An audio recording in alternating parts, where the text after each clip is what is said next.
Natal é um dos momentos mais especiais do ano, quando a gente se reúne com a família e os amigos para celebrar a vida, compartilhar histórias e fortalecer as relações. E tudo isso é feito aonde? Em volta da mesa, sim! A ceia é o ponto forte desse momento, com receitas de família que passam de geração em geração. E a gente quer agradar a todos, então acaba fazendo muitos pratos e em grandes quantidades. E quem não ama as comidas natalinas? Peru, bacalhau, tender, aquela farofinha deliciosa, arroz à grega, rabanada, panetone, ó, já tô aqui até salivando. Preparar a ceia, avaliando direitinho as quantidades, é o que a gente procura fazer, mas é comum sobrar comida. Uma alternativa para evitar o desperdício é congelar essas sobras. No episódio de hoje, a gente recebe a bióloga e professora do curso de Engenharia de Alimentos da Universidade Federal do Rio de Janeiro, Karen Signori.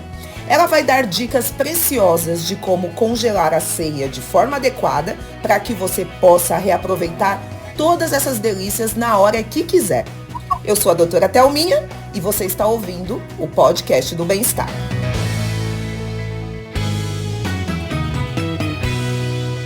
Bem-vinda, Karen! Olá, tudo bem? É um prazer estar aqui com vocês. Estou muito feliz. Feliz também em receber você aqui.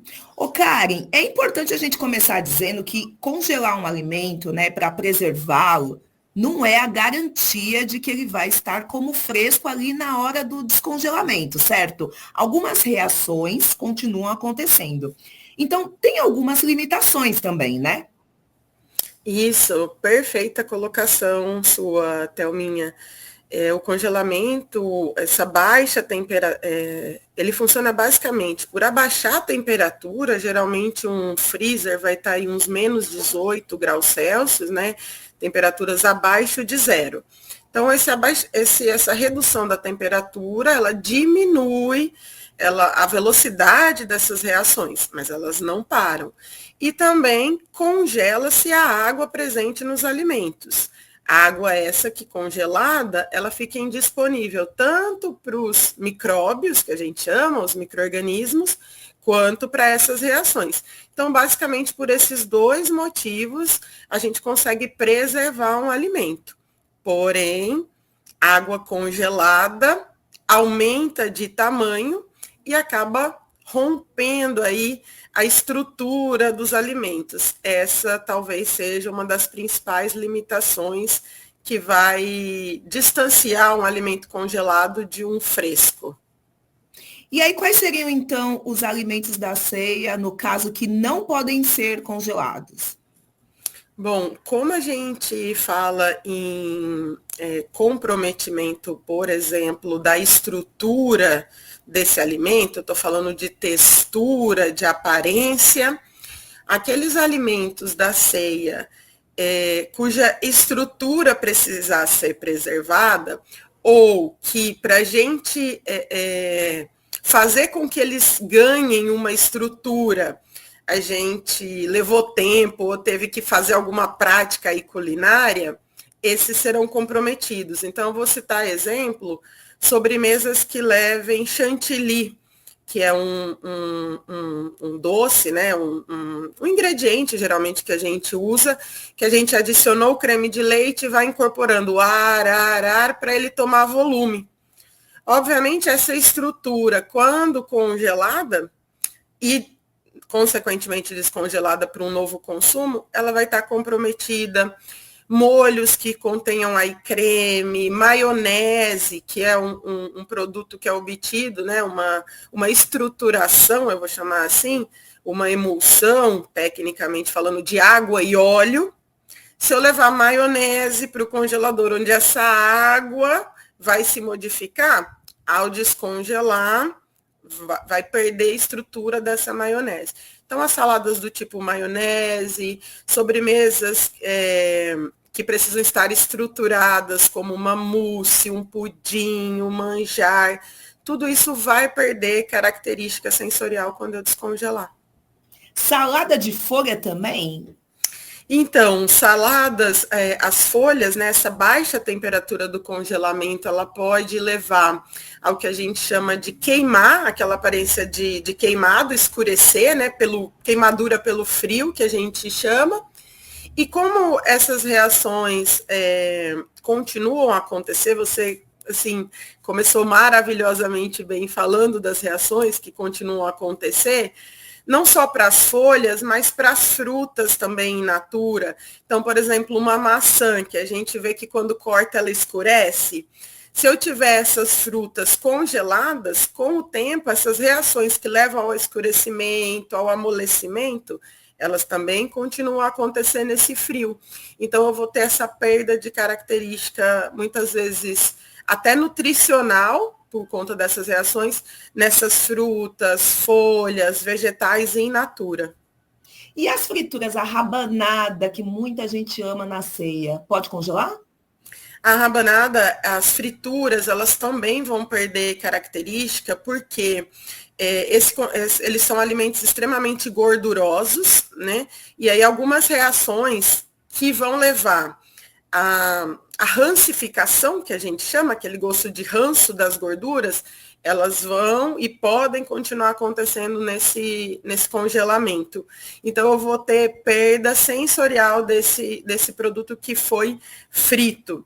No caso específico da rabanada, aquela estrutura também do pão que foi molhado ali num ovo com leite, também perderá essa textura, além da questão do sabor ranço. A sugestão de congelamento para rabanada não vai se aplicar, mas para bolinhos, né, seria congelar antes de fritar. Então, pensando aí na ceia, se eu vou fazer em grande quantidade, eu vou dando uma sentida aí no público, em como eles estão comendo, e se sobrou antes de fritar, eu levo imediatamente para o congelamento sem fritar. E aí eu vou ter um produto com uma característica muito boa para ser frito posteriormente. Perfeito. Agora vamos falar então do que pode ser congelado, começando pelas carnes natalinas. Quais seriam as que ficam boas se forem congeladas? E qual seria também a melhor forma de fazer isso? Bom, as carnes, quase todas, elas vão ficar muito boas congeladas. A questão que limita algumas carnes é a da gordura, porque essa gordura tende a ter essa rancificação, né? Aquele gostinho que a gente conhece bem durante aí o armazenamento. Claro, quanto mais tempo, maior a tendência de haver essa rancificação. Mas praticamente todas as carnes, elas vão poder ser congeladas, desde o bacalhau, pernil, as aves, lombo. E a minha sugestão, como quem trabalha com a questão de alimentos, mas também gosta de cozinhar, é para que a gente já porcione no congelamento, então desossar, para a gente até otimizar o uso do espaço ali no nosso freezer, no nosso congelador. E congelar, Thelminha, sempre já tendo na cabeça o que eu vou, como eu vou tentar aproveitar esse alimento, porque aí isso facilita também a quantidade que eu congelo e quando eu for pensar em descongelar, para que não haja um futuro desperdício. Então, uma maneira de congelar essas carnes seria já fatiada, muitas vezes já desfiada, para que eu, por exemplo, uma ave, eu aproveite fazendo um recheio para um empadão ou para uma torta, aquele pernil que fica maravilhoso depois refogado e servir como recheio em um sanduíche. Então, se eu já tiver em mente como eu pretendo reaproveitar, eu posso já fazer esse congelamento com essas carnes já picadas, já desfiadas e porcionadas para o meu reaproveitamento. Perfeito. E o bacalhau? Porque é comum, né, a gente fazer aquela bacalhoada com cebola, batata, tomate, pimentão. Lá em casa a gente gosta de fazer no Ano Novo. Tem gente que gosta também do bacalhau desfiado com ovo, batata frita. Pode congelar desse jeito? Qual é a dica? Então, a batata e os ovos, eles são alimentos que perdem essa questão da textura quando a gente descongela, né? A batata pela água e a questão do amido que ela tem. Então, quando congela e descongela, essa estruturação da batata perde. E ovos também. Por conta da textura ali clara, gema, ela fica bastante comprometida. É muito comum uma preparação de bacalhau que, inclusive, é batata, cebola, ovos, nem tem tantos, assim, vegetais, né? O que eu sugiro? Consome o máximo possível esses ovos, essa batata, no momento que está sendo feita a refeição, e o bacalhau não tem problema nenhum em ser ali conservado. Inclusive, seguindo nessa linha que eu tô falando de já pensar no que eu vou fazer, já congelá-lo desfiado, para quem não consome a pele, de repente já retirar aquela pele, e aí guardar, pensando que eu posso fazer um bolinho, quando eu descongelar, eu posso fazer um escondidinho, né? Eu posso aproveitar esse bacalhau numa salada de bacalhau, pensando sempre em otimizar, em ganhar espaço nesse congelador. Por quê? Porque a temperatura baixa, eu vou ajudar ela a se manter, tanto numa geladeira ou no congelador, quanto menos lotado ele tiver, né? Quanto menos eu abrir e fechar as portas, isso é uma questão que é muito importante. Não existe um milagre. Aquele congelador, aquele freezer abarrotado, né? Imagina que uma peça ali de 1 quilo, 2 quilos, eu vou conseguir que essa temperatura baixe rapidamente? Não vai abaixar. Então, esse porcionamento ele é bastante importante para evitar um desperdício na sequência da reutilização, para facilitar o descongelamento, para melhorar o espaço e a ventilação, ali a troca, né, de temperatura nesse ambiente do freezer ou do congelador. E o bacalhau pode ficar mais ou menos quanto tempo ali no congelador? Dependendo do que tem junto com ele, que outros ingredientes que podem se comprometer em textura, em sabor, cerca de 2, 3 meses, né? 3 meses geralmente é um número, não é mágico, não é número da sorte, mas geralmente 3 meses é um tempo que dificilmente eu erro, impondo como limite para as minhas comidas congeladas. Mais um pouquinho daria para comer esse bacalhau até na Páscoa, né? Mas tem que ser um pouquinho antes. É verdade, exatamente. Aí depende do seu congelador, né? De como você trabalha ali essa manutenção desse bacalhau. Agora, Karen, o arroz, né, é um alimento que está na ceia e também está no nosso dia a dia. Mas aí quando chega na ceia de Natal, geralmente a gente dá uma incrementada ali, né? Coloca alguns temperos, vegetais, proteínas, como carne e bacon. Tem até a discussão, né? O meme, né? Com passas ou sem passas. Tudo bem congelar assim? Tudo bem, o arroz é um produto que, apesar de também ter amido, mas ele é pequenininho, né? Esse arroz não perde essa estrutura como uma batata, por exemplo. Ele é um alimento que funciona muito bem congelado. A questão é o que acompanha esse arroz, Thelminha. Eu sou do time uva passa. Eu gosto bastante, principalmente nas preparações salgadas. Curiosamente, mais do que nas doces. Eu acho que uva passa combina muito. E aí, o que vale para esse arroz? Vale muito a questão da textura. Então, se eu fiz um arroz desses que a gente chama maluco, a grega, é muito comum colocar hoje batata palha no arroz. Essa batata palha que está no arroz, se ela for congelada, quando descongelar, que tenha um pouco aquela perda de água, eu vou perder crocância nessa batata palha. Isso compromete minha saúde? Vai fazer mal para mim? Não. Entre desperdiçar um alimento e depois perder uma crocância, eu sou do time congela esse alimento. Ou aí bate, tempera, faz um bolinho maluco, já que era do arroz maluco. Então, o grande limite para esse arroz que eu vou chamar de temperado, de incrementado, é com o que ele foi incrementado, e aí se isso que está junto com ele perde aí essa questão da textura. Do ponto de vista de fazer algum mal, de não ser bom, não vai ter problema algum. E caso perca a textura, um bolinho, algo ali que eu mude essa textura para virar uma massa única, vai funcionar. Perfeito. E a farofa, hein, Karen? Fica boa se congelar? Farofa fica muito boa congelada, quanto mais seca ela for, tá? Então, aquela farofa mais simples, de farinha de milho, de farinha de mandioca, ela vai funcionar muito bem quando eu descongelar, porque aí eu vou aquecer, ela vai dar uma secadinha novamente, com aquela água que perde quando eu descongelo, e fica boa.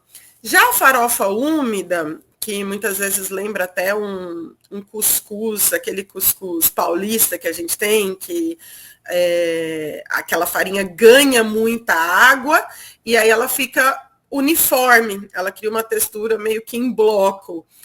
Essa farofa, por conta dessa água que se incorporou a essa farinha, quando for congelada e descongelada, como textura uniforme, não vai funcionar. Ela pode formar o que a gente chama de grumos, né? E soltar água daquela estrutura que estava mais homogênea compondo essa farofa úmida. Então, as farofas úmidas, e aí pensando na ceia, né, em quem está cuidando ali do serviço, de servir as coisas, dá uma incentivada para consumir aquilo que vai ser mais difícil de congelar e deixar sobrar aquilo que eu vou ter mais qualidade quando do descongelamento. E na hora de descongelar, qual seria o melhor jeito? Então, essa colocação é extremamente importante, porque eu acho que das coisas que eu vejo assim no dia a dia é onde o pessoal mais erra e não respeita, que é descongelamento de alimentos. A regra é, ou você mantém num frio, que aí qual é o frio? Menos frio que o congelamento, a geladeira. Então é descongelar na geladeira. Ou você leva direto para o quente, que seria colocar no air fryer, levar ao forno, ou mesmo jogar dentro da panela quando você está fazendo um refogado, ou no micro-ondas, aquela função descongelar ou aquecer. Então, deixar um alimento que está congelado em cima da pia, numa temperatura ambiente, vai ser muito bom essa elevação da temperatura para a ocorrência das reações que você começou falando, inclusive dos micróbios, dos micro-organismos, para eles restaurarem atividade nessa temperatura. E veja que crítico, a água, que é tão importante para as reações e para esses micróbios, ela vai estar mais disponível, porque eu acho que todo mundo percebe que quando descongela um alimento, ele tem aquela perda da água pelas estruturas que romperam. Então, vai se formar uma piscininha para a ocorrência de reações e de crescimento de micro-organismo nessa temperatura de cima da pia, embaixo da janela que bate o sol, perto do quentinho da geladeira. Então, jamais descongelar fora da geladeira. E se não se programou para descongelar na geladeira, leva direto para a preparação que você está fazendo. O seu bacalhau que está desfiado, descongela um pouco no micro-ondas e depois leva para a panela que você está fazendo o refogado. O seu pernil que você quer acebolar, leva um pouco no micro-ondas e depois joga na panela que você vai acebolar. Mas nunca pensar, vou sair de manhã, deixar em cima da pia, e aí eu estou falando isso porque muita gente relata que faz isso, vou sair de manhã, deixo aqui em cima da pia, é o tempo de eu voltar à noite e tá legal. Não, aí você pode entrar numa questão de risco, de problema à saúde por questões de micro-organismos que possam vir a se desenvolver. E colocar numa vasilha com água quente, pode isso? Se você for colocar Boa pergunta. Se você for colocar na água quente e usar imediatamente, sem problema nenhum. Essa água quente, vamos dizer, ela está fazendo um pouco o papel de um micro-ondas, né? Citando esse bacalhau, esse pernil que foi desfiado, bota um pouco na água quente só para não ficar com aquele bloco. Coloquei lá e levo para a panela. Eu não posso colocar na água quente e deixar fora, colocar na água quente e levar de novo para a geladeira. Vai funcionar. Deu calor? Continua no calor. Né? A questão é essa. Ou descongelo no frio, ou descongelo no calor, mantendo-se o calor. Perfeito. E os pães, o panetone, podem ser congelados? Podem, e particularmente sou muito fã do congelamento desses pães aí, porque são produtos que no descongelamento e quando a gente vai descongelar, assar, reaquecer, eles ficam muito bons, porque eles retomam aí a textura deles. Lembrando, você falou um panetone. Se for esse panetone que tem chocolate, recheio de creme, na hora que descongelar, primeiro que eu não posso descongelar aquecendo, porque a gente não consome esse produto aquecido. E aí vai ter aquela perda de água, vai virar uma meleca. Mas aquele panetone de frutas, aquele panetone com gota de chocolate convencional, que eu posso levar e dar uma aquecidinha rápida, ele parece que ele ressuscita. Ele volta a ter um pouco da crocância, o pão francês, pães italianos, ciabatas, eles voltam, né, a ter características assim muito próximas ao produto fresco. Eu ouso dizer, né, para o meu gosto, que dos alimentos congelados, pães, como pães simples, um pão francês, um pão italiano, pão de hambúrguer, quando reaquecido numa air fryer, por exemplo, eu acho que é o que mais se assemelha, começo da sua pergunta, né, ao original, ao que a gente tinha antes do congelamento. Ai, a gente já falou de tanta comida gostosa aqui que deu até fome, mas eu queria que você falasse um pouquinho mais das sobremesas. Você citou lá no começo, né, dentro dos itens que não devem ser congelados, mas aí eu queria que você reforçasse as que levam cremes. Podem ser congeladas, os pudins, porque eu acho que essa parte da sobremesa é quase que um consenso ali, né? No final da ceia, que todo mundo quer, geralmente numa variedade, né? Sim. Grande, e acaba sobrando. E todo mundo já comeu bastante as outras Exato, coisas, exagerou, não deixou o espaço, e aí geralmente é o que acaba sobrando, né? Então, as sobremesas que eu precise dessa textura, o pudim, o manjar, a mousse, algo que tenha chantilly e o creme, esses cremes, tipo o creme que a gente chama de sonho, de confeiteiro, que eu coloquei amido para dar aquela consistência, tudo isso que tem consistência, textura, vai se perder quando eu descongelar. Não vai funcionar. Então, dá preferência para ir consumindo esse pudim, esse manjar, essa sobremesa que tiver o chantilly. Aqueles produtos, aqueles alimentos, né, em que eu tenha bolo, por exemplo, com recheio de ganache, ou aquela mousse que eu fiz basicamente com o gordura mesmo, o creme de leite está nesse recheio, aqueles pavês onde o meu creme não foi esse creme que levou o amido para dar estrutura, tem muitos cremes que eu faço só com a base de gordura e uma mistura, esses produtos vão ficar congelados. E aí fica até uma dica extra ceia. Docinhos de festa. Brigadeiro, beijinho, olho de sogra. Esses docinhos ficam muito bons congelados e posteriormente descongelados. Eles ficam como novos. Então, se você tiver brigadeiros, né, na forma do docinho, se você tiver bolos, eu não sei se chamam de bolo ou de torta, né, com recheio desses brigadeiros, dessas ganaches, essas tortas, esses bolos, eles vão funcionar muito bem congelados. E aí, por vezes, se não for muito grande, às vezes eu sugiro até que você não corte, que você não sirva, se for o caso, já leve congelado e sirva um pudim, sirva um desses pavês com esse creme aí que foi feito no fogo, com amido, para ser consumido e que não vai ficar legal sob congelamento. Merengue de morango, por exemplo, que tem suspiro, chantilly, aquele morango que está in natura, esse é o tipo de sobremesa que não vai funcionar no congelamento. E aí você falou, né, que dá para descongelar na panela, no micro-ondas, no forno e na air fryer, dá também?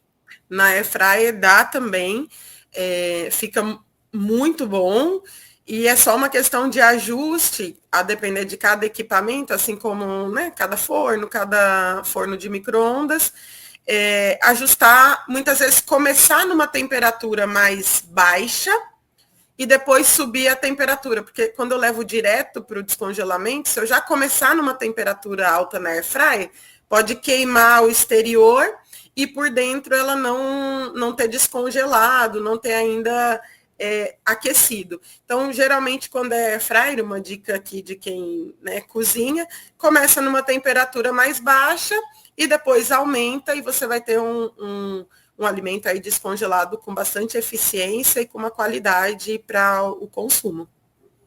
E por último, Karen, a minha dúvida aqui pessoal, assim, da rotina lá de casa, a gente gosta muito de marmitinha. Se a pessoa tiver paciência, né, ali no dia 25, 26, dá para pegar um pouquinho de cada parte ali da ceia e congelar em marmitinhas, como a gente faz ao longo do ano, assim? Nossa, perfeita essa pergunta, inclusive porque, considerando que a gente vai ter aí uns 2 meses, já que a gente na marmita pode ter alimentos misturados, eu vou tentar reduzir um pouco o tempo para deixar no freezer, mas eu posso ali depois de uns 60 dias ainda ter um gostinho de Natal. Então, muito boa essa colocação e não força que eu consuma em grande quantidade um pernil ou em grande quantidade uma farofa. Então, excelente colocação. Se tiver paciência, se tiver os recipientes sobrando, porque também é uma época do ano em que os recipientes começam a faltar, mas os famosos potes de sorvete estão aí, seria uma ótima estratégia fazer essas marmitas. Karen, muito obrigada pelas dicas. Eu tenho certeza que todo mundo anotou e que possa colocar em prática, né? A gente deseja que todo mundo possa ter uma mesa farta nesse Natal, mas a gente não pode deixar de lembrar que o verdadeiro espírito do Natal é sobre empatia, solidariedade, né? E que, infelizmente, algumas pessoas passam necessidade em relação aos alimentos. Então, que bom que a gente aprendeu a preservar e evitar o desperdício. Feliz Natal para você e toda a sua família e também para todos os nossos ouvintes. Muito obrigada pelo convite, é sempre um prazer estar aqui compartilhando com vocês.